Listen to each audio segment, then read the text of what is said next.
we talked about during lockdown. It was the only way people could continue their education. It was the only way people could do their assignment. They can continue their studies. It was the only way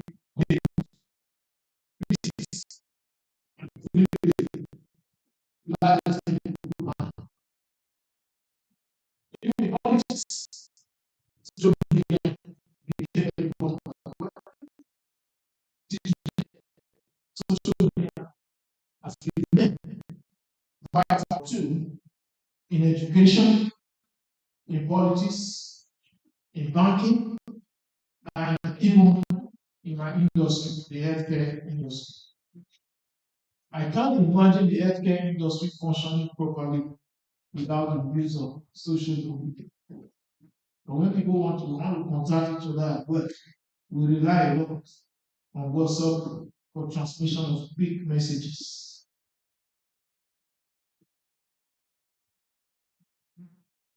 Strategies, creation, and maintenance of social good. Increase in social good. Do you know what that means? Facilitates the creation and maintenance of social good. Do you know what it means to facilitate? Yeah. Okay, we talked about during the lockdown, the social media, ACF, for example, as a fellowship, continued to embark on different activities on this social media platform. The gatherings that we had didn't really stop. Even though we couldn't meet physically, we were able to continue to meet virtually. And we had so many meetings at that time. So that social gathering wasn't truncated. The only that was truncated was the physical gathering. So lockdown didn't really stop us from relating with our brothers, our sisters in ACF because of the social media technology. And that's what it means. So you are able to use it to facilitate social gathering. If you want to organize events these days, you don't need to hold meetings. The social media allows you to plan and to facilitate the events preparatory process. Increase access to opportunities for career advancement. You can give me an example. How does social media increase your access to opportunity advancement? Career advancement. How? LinkedIn. Sorry, LinkedIn. LinkedIn. Okay, yes, that's one LinkedIn. Yeah, people use LinkedIn to advertise themselves, to showcase their CV, to tell you what they can do, and they are linked with opportunities. Yes.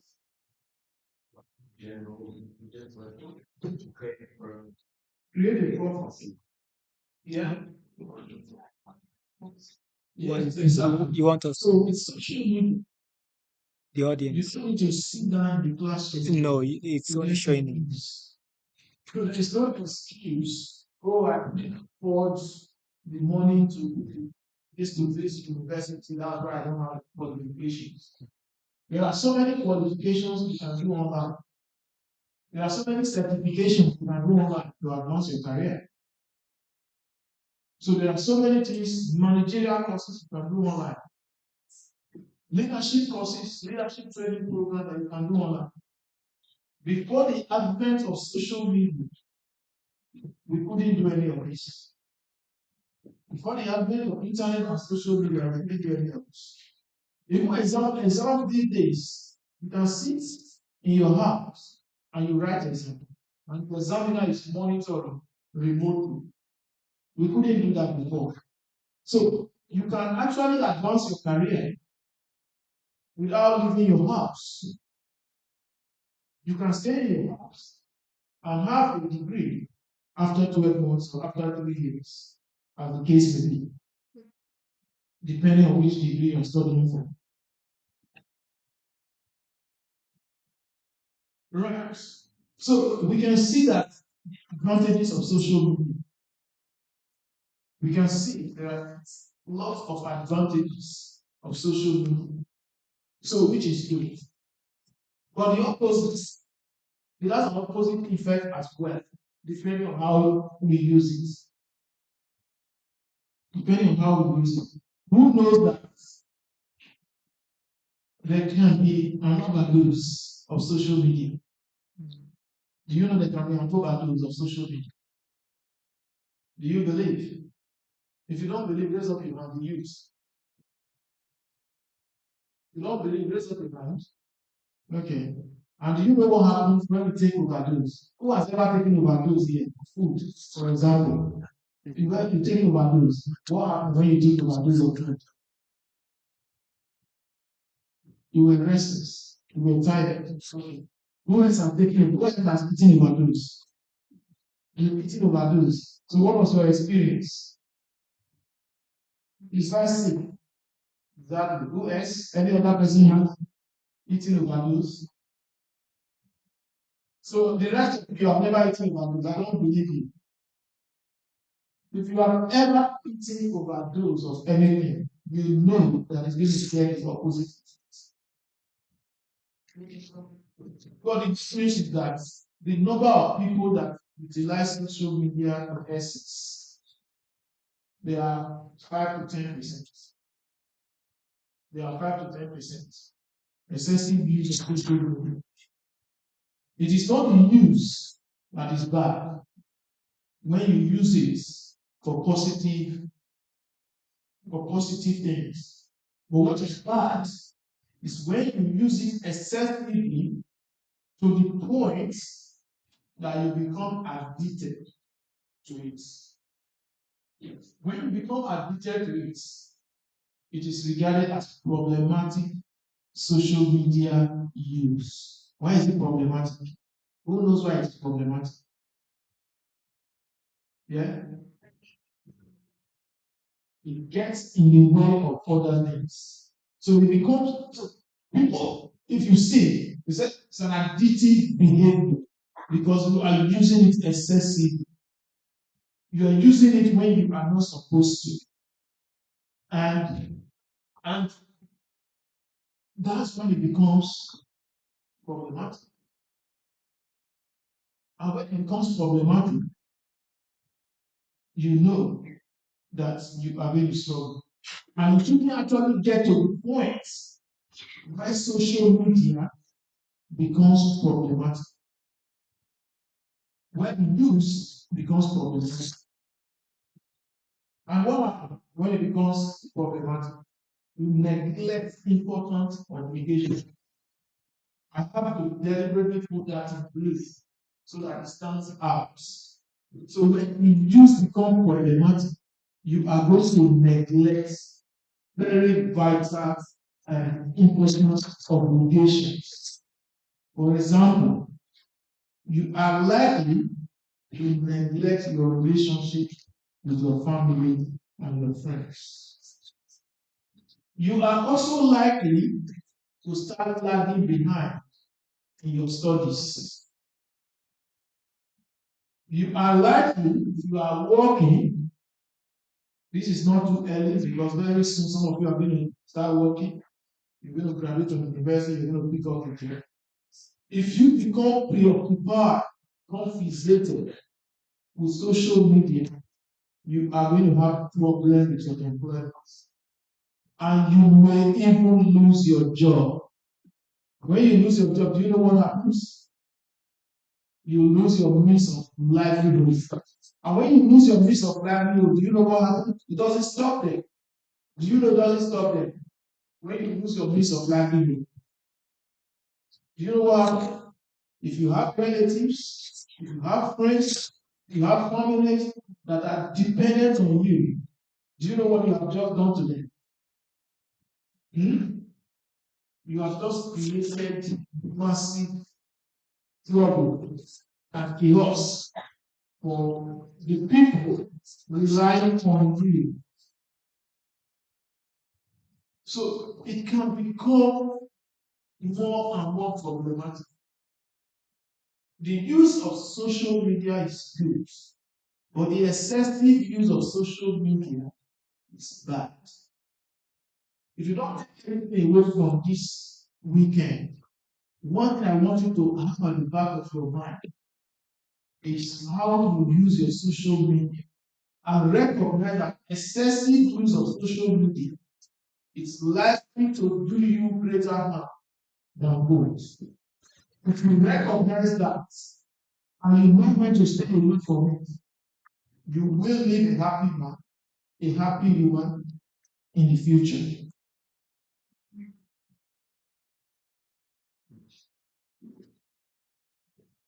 What is the meaning of personal identity? What does personal identity mean? Tell me what it means. Knowing who you are. Before I started this talk, I asked you, who am I? And you said, a couple of you said, I'm a doctor. I recognize that I'm a doctor. And I also recognize that I don't need people to tell me is that I'm a child of God. What I also recognize, and I don't need people to tell me, is that Jesus died for my sins. And because of Jesus, I am saved. And one thing I also know about myself is that I recognize what I can do and what I cannot do. So I don't need somebody to tell me, you can do this, you can become this, you cannot become this, you cannot become that. So it's important to recognize who you are, to have that personal identity. And do you know, if you don't have a personal identity, do you know what happens? And you are engrossed in social media, you take the identity of people you meet on the social media. You want to become what they are, you want to do what they do, you want to be like them. So it's important to have a personal identity.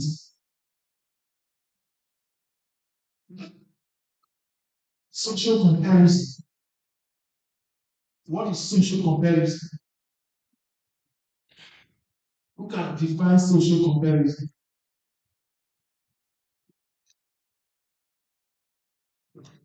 Who can define social comparison? Yeah, then okay, that is the repercussion. That is what can happen when you start indulging in social comparison. But the definition of social comparison is a little bit different from that. So who can define social comparison for me? Yeah?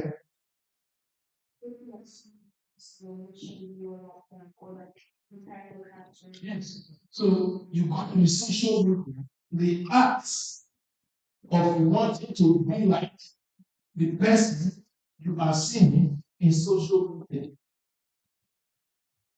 Okay? The acts of wishing you were like that person you are seeing in social media. You need to be aware of that. Because there is more to what you see in social media. I give you an example. This happened in real life. I'm not a friend of mine who lives in Canada. Okay, took a picture with Lamborghini, the latest one for that meeting. And guess what? He posted this on the social media, and he began to get lots of messages. So you have this so much money, and you just neglect us.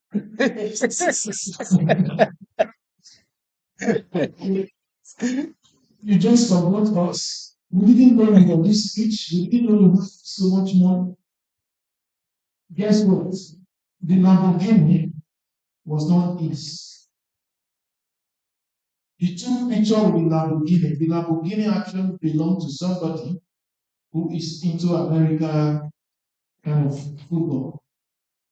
So he took picture because he went for the event and he took picture with the Lamborghini and decided to share the picture on his social media platform. You want to be that person. Do you know some people might see that picture and they will commit suicide? Do you know why? Because they feel that they are what? Worthless. That they what? Worthless. They fail. Yeah. They believe that they have not lived up to expectation. They believe that their life is not worth living anymore. That person was my classmate. He has Lamborghini in Canada. And I'm here. No, I can't stand this anymore. Why, God, why have you done this to me? It's got nothing to do with God. So that's why you need to be very careful with social comparison. Don't compare yourselves with people you see on the social media. Don't compare yourself, because when you start comparing yourself, you are going to do yourself more harm. You're going to suffer the consequences such as anxiety, such as feeling of being a failure. And you probably will keep telling yourself that you failed. But that's not correct. So you need to recognize that. And then, of course, your self-esteem can easily disappear. And you can begin to think life is not worth living anymore. And you can become depressed. And when you become depressed, what happens in vicious circle? Again, you may not be able to focus on your studies. You may not be able to do well in your exams. So you need to be careful. And what academics and what have you compromise sleeps and physical health. Okay, so I've talked about the impact on your studies, on your ability to concentrate and not being able to do well in school as part of the difficulties that can happen as a result of excessive social media use. And then, of course, social impairments, low mood, and depression. I want to talk about the social impairments. Who knows what that means? Social impairments. Hello, yes, How does excessive use of social media Ben. lead to social impairments?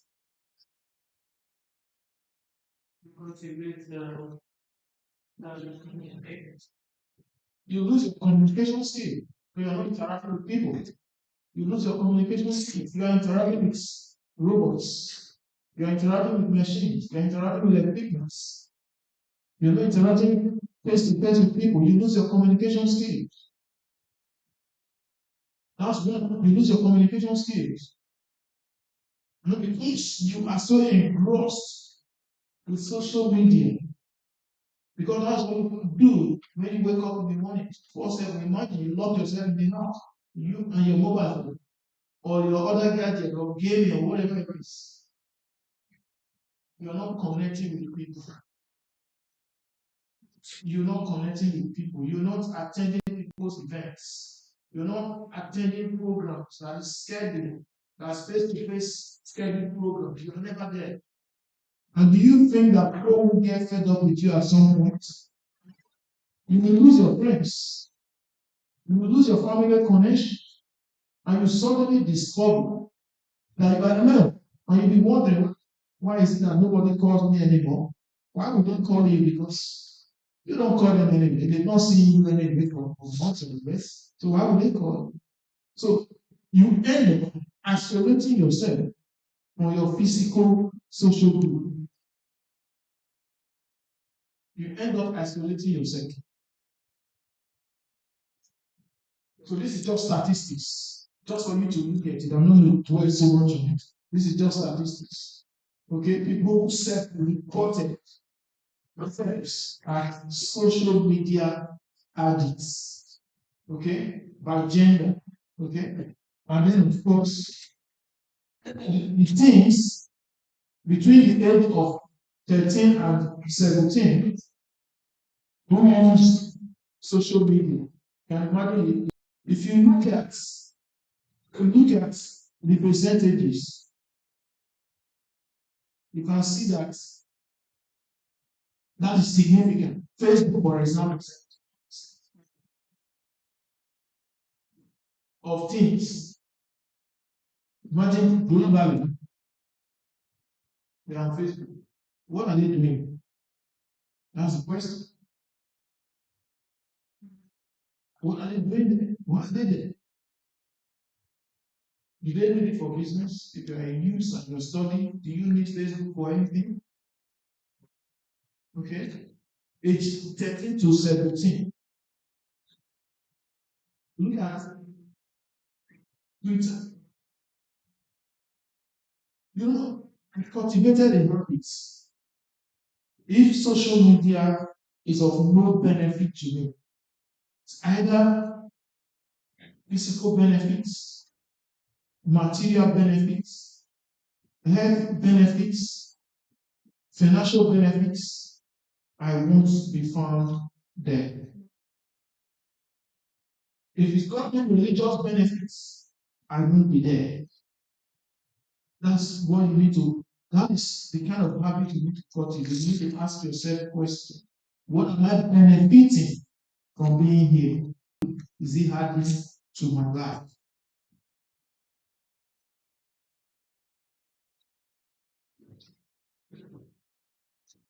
Again, this is our style. This is I'm not going to dwell too much on it, just so people to be aware and look at it briefly. How much time this social media is social media and of course addiction. I'm going to dwell on this very quickly as well. We talked about problematic videos.